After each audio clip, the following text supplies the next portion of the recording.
श्री एकनाथ महाराज विरचित रुक्मिणी स्वयंवर।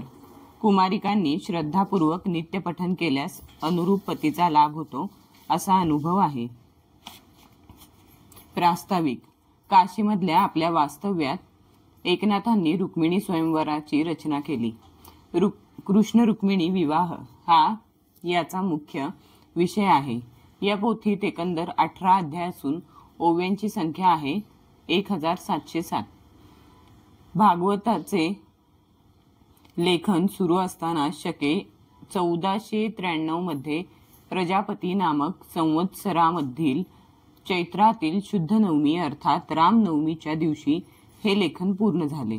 मूळ संस्कृत भागवतामधल्या 10व्या स्कंदातील हरिवंशामधील कथाभागावर आधारित ही पोथी आहे।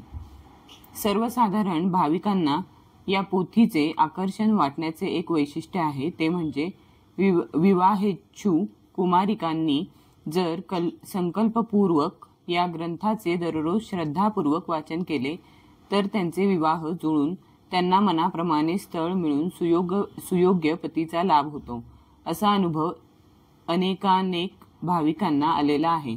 प्रकाशक।